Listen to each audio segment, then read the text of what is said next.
Oscar-winning actress Diane Keaton died over the weekend at the age of 79. The world of cinema has just been torn apart by grief. Its golden lights have dimmed. Its heart lies fractured as Diane Keaton, one of the most luminous souls ever to grace Hollywood, has departed this life at the age of 79. On October 11th, 2025, in the stillness of her California home, the final breath of a woman who redefined truth and tenderness slipped quietly into eternity.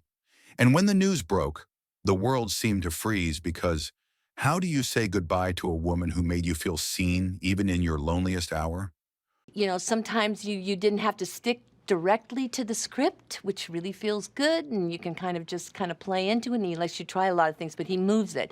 Her passing has left a hollow ache, not only in her family's hearts, but in the soul of an entire generation who once found themselves reflected in her laughter and redeemed by her courage. For more than 5 decades, she was not merely an actress. She was an era. She shattered conventions. She challenged what femininity could be.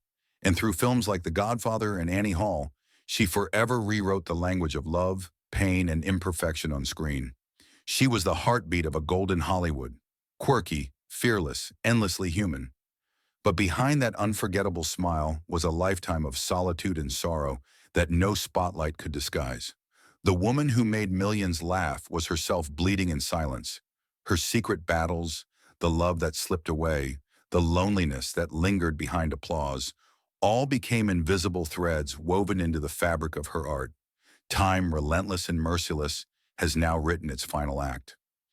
No, yes, it's okay, dear. You know, not everything in life is easy. Isn't that right? Isn't that right, Charlie? It's not easy to do. It has taken from us a spirit forged in both grace and agony. A woman who turned heartbreak into poetry and silence into music for the soul. Her laughter, once echoing through the decades, now fades into a whisper of eternity. The silence she leaves behind is almost unbearable, because it is the silence of a legend who taught us that even broken hearts can still shine, that solitude can still be love. It's heartbreaking to think that a woman who gave the world so much light began her life in such quiet sorrow. Born on January 5th, 1946 in Los Angeles, California, she grew up beneath the warm sun of Hollywood's dreamland, a city where perfection was a religion and emotions were something to hide. Her father, Jack Hall, a gentle civil engineer, believed discipline was love. Her mother, Dorothy Diane Keaton Hall, crowned Mrs. Los Angeles 1955, once glowed with theatrical ambition, but that radiance faded behind the curtains of domestic life. Inside the Hall home, appearances were everything. 4 children lined up for dinner, grace before meals, laughter saved for guests. Beneath it all lived a silence so heavy it shaped her bones. The end of the career and the end of the life is when you're dead. I mean, there's no end. There's no end. It's too exciting. Life is too profoundly amazing. I grew up in a family that didn't talk about feelings, she would later confess. We simply lived inside them. Those childhood dinners haunted Diane for decades. The practiced smiles, the polite conversation that skimmed the surface like stones across still water, never sinking into the depths where truth lived. Her mother would serve the meal in her best dress, makeup perfect. Even at home, a performance for an audience that never arrived. Her father would discuss the weather, sports, anything but the slow death of dreams happening before their eyes. Young Diane watched it all with wide, absorbing eyes, a silent witness to the quiet tragedy of convention. As a little girl, she watched her mother's dreams die not in flames, but in slow motion. Dorothy's life became a series of small surrenders, the applause replaced by the clatter of dishes, the mirror that once reflected beauty now a witness to exhaustion. Diane would stand at the kitchen doorway, only 9 years old, watching her mother smile for everyone but herself. "I realized my mother's life was a warning, not a map," she would later write in her memoir. That realization carved a vow into her young heart. "I will not live my mother's life." Her mother's scrapbooks told a different story. Newspaper clippings of theater reviews, photographs of a young woman in stage makeup, bright with possibility. Dorothy would sometimes take them out late at night when she thought everyone was asleep. Diane would peek through the cracked door and watch her mother trace those faded images with trembling fingers, whispering lines from plays she once knew by heart. It was in those stolen moments that Diane understood the true price of surrender, and vowed never to pay it herself. Her salvation arrived in high school under the trembling glow of a spotlight. She played Blanche Dubois, trembling herself but fearless. "That was the first time I felt seen," she recalled years later. "It wasn't acting, it was survival." By 1966, at just 20 years old, she packed her dreams and pain into a single suitcase and left Los Angeles for New York City. She enrolled at the neighborhood playhouse, carrying with her her mother's lost ambitions in her own silent defiance. She dropped Hall and took her mother's maiden name, Keaton, both a tribute and a rebellion. The silence that once haunted her childhood followed her into the roaring chaos of New York City. It was 1966 and winter hung over Manhattan like a punishment. I think that I would be a salesperson at Woolworths. Gray, endless, and cold to the bone. The first gust of city wind struck her like truth, merciless, sharp, and utterly indifferent. She found a narrow apartment on the Upper West Side, its wallpaper peeling, its walls so thin she could hear the neighbors' arguments bleed into her dreams. The radiator coughed instead of warming. The window leaked cold like a wound. Mornings came gray and bitter. She stood in endless lines for auditions that ended before they began. Too tall, too strange, not the type. The words clung to her like frost. By noon, she was a waitress, serving tables where no one remembered her face. By night, she sang in basements so smoky the walls seemed to breathe, her trembling voice rising above the hum of conversation. The city was indifferent to her hunger, her loneliness, her desperate desire to matter. She learned to sleep in her clothes, layering sweaters. Against the cold her thin blankets couldn't fight. She learned to smile through exhaustion, to speak without revealing the tremor in her voice, to walk with pride even when her shoes wore through. She cut her own hair in a bathroom mirror cracked like her confidence, styled it with water when she couldn't afford hairspray, and rehearsed lines in whispers on the fire escape so as not to disturb her neighbors. On the coldest nights, when the wind screamed down the alleys, she walked the streets to stay warm, too proud to ask for help, too stubborn to quit. "The radiator coughed instead of warming," she later wrote, "but I stayed because I was afraid all the time, and fear became my engine." That fear carried her through weeks of hunger and months of silence. Dinner was often tea and half a slice of bread she pretended was enough. She pawned old shoes to pay rent, skipped the subway to buy coffee, and wrote lines of dialogue by candlelight when the power was cut. "The city was deafening," she would later say, "but I had never felt more unheard." Her notebook from those years, discovered decades later in a forgotten trunk, revealed the true depth of her isolation. And I remember thinking at the time, well, that's not a good idea at all. So I think that as life goes on, things change. Day 47. Another no. Another night wondering why I'm still here. Day 104. Ate an apple for dinner. Pretended it was Thanksgiving. Day 183. Someone smiled at my audition today. Not a yes, but not quite a no. Progress? These private confessions, never meant for public eyes, mapped the geography of her determination, the landscape of a soul too stubborn to surrender. Then in 1968, after 2 years of rejection, fear, and near starvation, the call came that would change everything.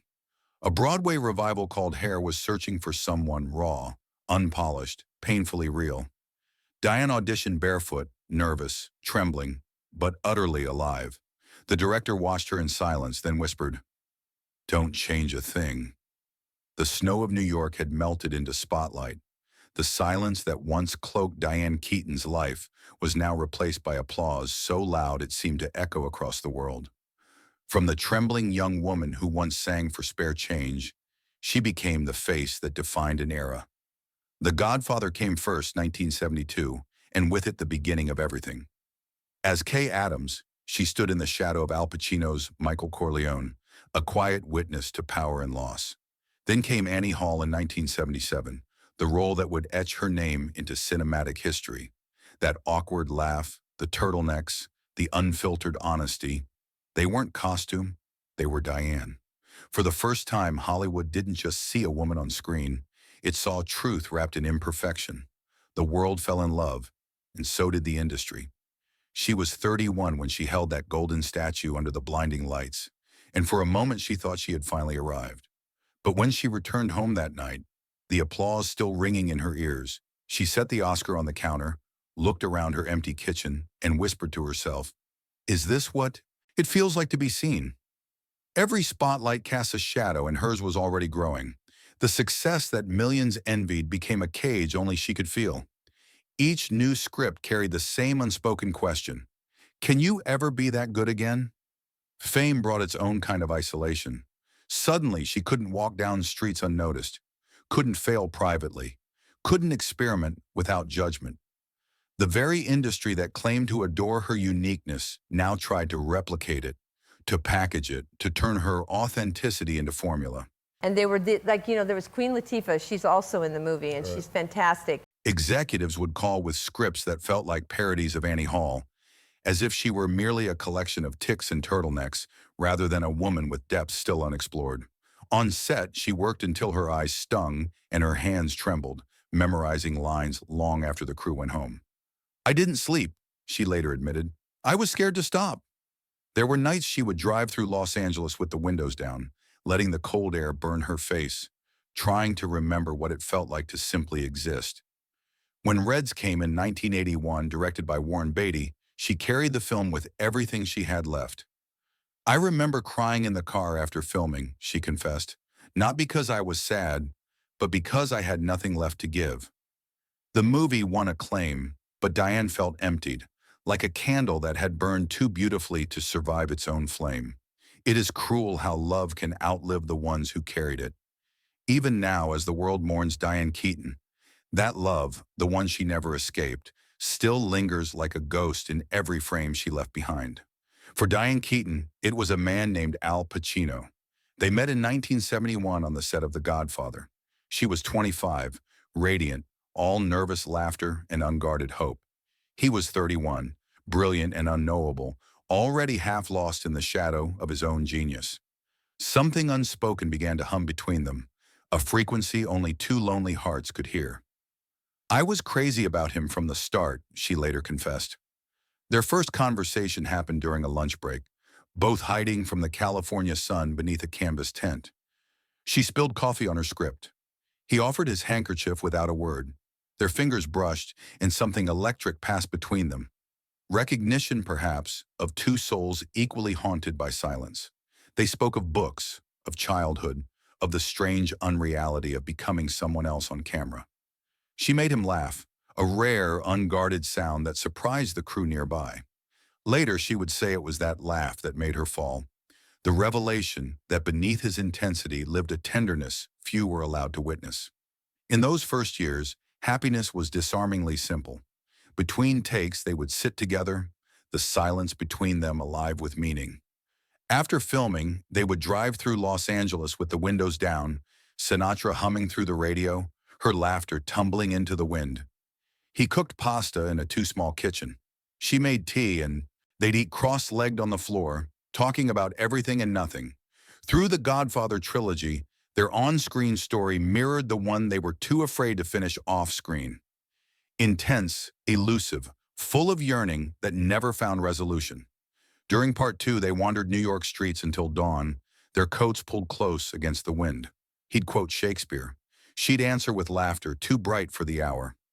By 1990, when The Godfather Part 3 began filming in Rome, she was 44, and hope still flickered inside her like a stubborn flame that refused to die.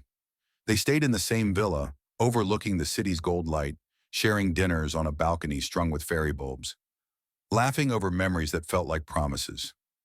One evening, beneath the slow falling light of the Roman dusk, Diane finally gave voice to the ache she had carried for 20 years. So great when you walk out of the movie, and she is somebody I directed as a kid. I directed her in a movie. "Marriage or goodbye?" she whispered. Her voice trembled, not with anger, but with surrender. He looked at her, then away. No storm, no fight, just the unbearable stillness of a man retreating into himself. That silence, gentle, devastating, was his answer. "He didn't have to say no," she would whisper later. The silence said it for him. In that moment, something in her, bright, stubborn, endlessly hopeful, finally shattered. The woman who had waited years for words realized she would die without hearing them. That night she packed quietly, folding her dreams between clothes that smelled faintly of wine and regret. Before dawn, she stood by the villa window, watching the horizon bruise into light. She didn't cry. She simply left. Days later, the phone rang. Her father had collapsed, a brain tumor. While she was mourning one love, she began losing another. Two heartbreaks arriving hand in hand stripped her bare. That was when I broke, she said years later. Not loudly, just quietly broke. In the years that followed, she rebuilt herself the only way she knew how. Through art, through laughter, through work that demanded everything and returned only moments of peace. She never married. She never sought public romance again. I guess I was waiting, she said softly once, but I didn't know for what. Instead, she poured her heart into the world, into films, into restoring forgotten houses, into her two adopted children, Dexter and Duke, whom she called the loves that stayed. Yet even as her laughter returned to screens, it carried a trace of something eternal, a softness that comes only from women who have known what it means to lose everything and keep living anyway. Long before that final morning, Diane Keaton had already crafted the only family she ever truly needed. In her 50s, when many in Hollywood were retreating from the screen, Diane began a new act entirely: motherhood.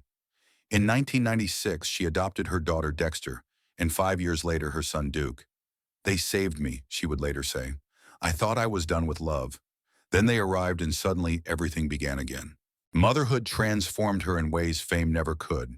The woman who had always been restless, always searching, finally found a reason to stay still, to create roots, to build a life that wasn't about escaping, but about returning.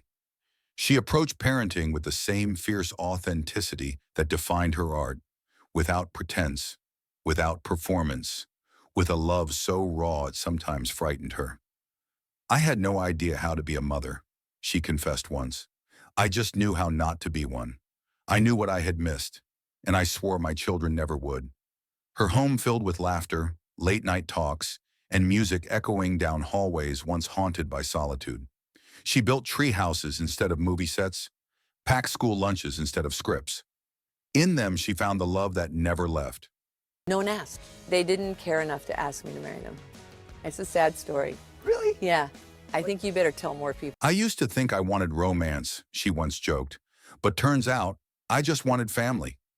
She became the mother she had needed, present, honest, unafraid of emotion. She taught her children to speak their truth, to embrace their strangeness, to never hide their hearts. The walls of her home were covered in their artwork, her schedule revolved around their needs, her fierce protection of their privacy became legendary in Hollywood. For the first time in her life, her priority wasn't escaping silence, but creating sound. The sound of family, of belonging, of a house alive with feeling. In her final years, Diane Keaton lived exactly as she always had, quietly, deliberately, surrounded by the spaces she had built and the silence she had long ago made peace with. The gardens she planted in her Brentwood home bloomed wildly that autumn, lavender and sage perfuming the air. Their resilience a reflection of her own. Her silver hair caught the morning light like glass. Each dawn she walked barefoot through her garden, whispering to the trees, "You're still here, so am I." Her days had a gentle rhythm, morning pages written at a desk bathed in sunlight, photographs arranged in albums that chronicled not just her life, but her vision, phone calls with her children, now grown but still orbiting her like planets around a sun. She had learned to love solitude not as punishment, but as peace, to embrace stillness not as emptiness, but as possibility. The woman who once fled silence now cultivated it, finding in its depths not fear, but freedom. On the morning of October 11th, 2025, the California sun rose gently over Brentwood, spilling gold through the wide windows of her favorite room, the library she called the Quiet House. On her desk sat a teacup still warm, her reading glasses resting atop an open journal. She had been writing about love, as she so often did. Her daughter Dexter was the first to notice the stillness. She found her mother resting in her favorite armchair, head tilted toward the window, eyes half closed as if lost in thought. And I've been elaborating in my mind about what I want. And what I've decided that I would like as my goal in life is The tea still steamed. The room still held her presence. But Diane was gone. No struggle, no sound, just a breath that slipped into eternity. Later that morning, the family released a short statement. Diane Keaton passed peacefully at her home, surrounded by light, love, and the world she built with her own hands. The news broke at dawn in Hollywood, and the world seemed to stop. People magazine was the first to confirm it. Oscar-winning actress and beloved icon Diane Keaton has died at 79. Within minutes, her face filled every screen in America.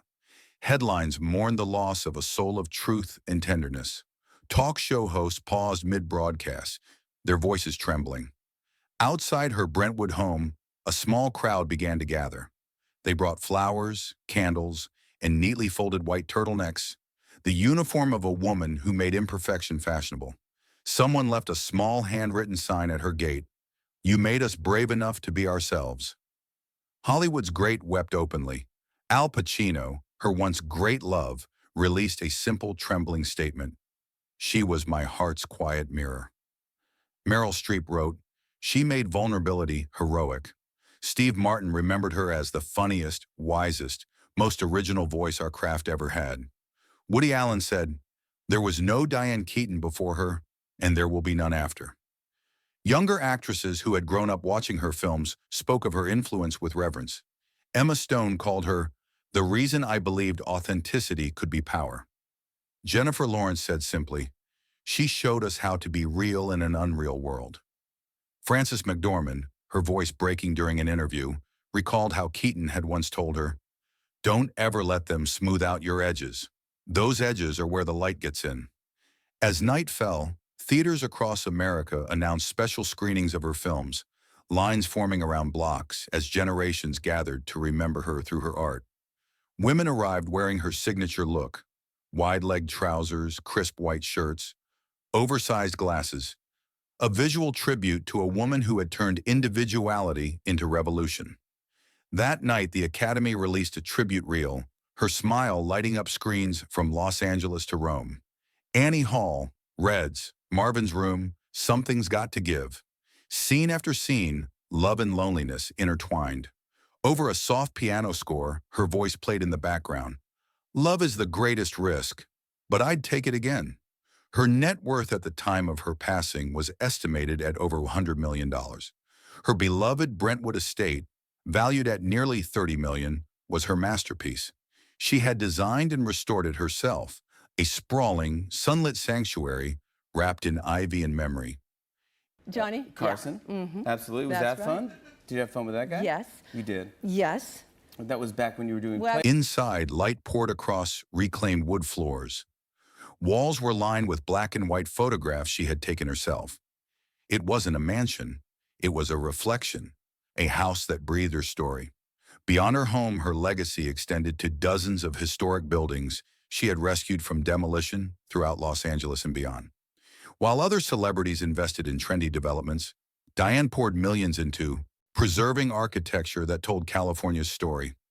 Spanish Revival bungalows, Art Deco apartments, mid-century gems that developers had slated for destruction. She didn't simply buy these properties. She researched their histories, hired craftsmen to restore original details, and often sold them at modest profits to ensure their continued care. Her estate reflected her values, divided primarily between her children Dexter and Duke, and the causes she held closest to her heart. Among them were the National Trust for Historic Preservation, the Los Angeles Conservancy, and several mental health initiatives she had supported privately for years.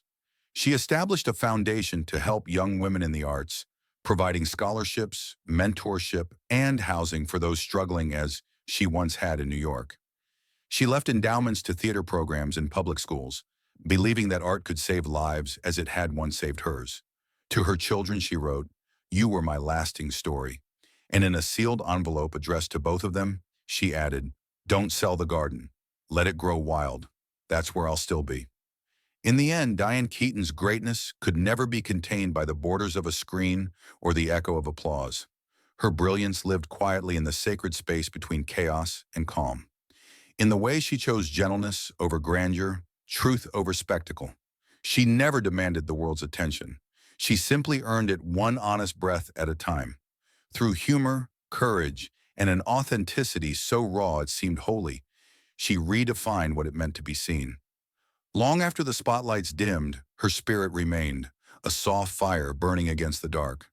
She was proof that grace could be fierce, that kindness could be defiant, that even silence could speak louder than fame ever could. She often said that acting was not pretending, it was confessing. And that's exactly what she did. Through every tremor of laughter, every crack in her voice, every glance that carried an ocean, she revealed the truth of being human. To countless women, she became the mirror they had been searching for, the one that didn't judge, didn't perfect, but reflected them as they were, flawed, beautiful, real. For Diane Keaton, legacy was never something she sought. It was something she became. Every line she spoke, every wall she restored, every soul she touched became part of a mosaic far greater than fame. Somewhere tonight, her laughter still drifts through the California wind. Light, mischievous, unafraid. Somewhere the garden she planted keeps blooming exactly as she wished. She did not fade away. She became part of the light, the kind that filters softly through morning windows, that forgives everything, that never stops shining.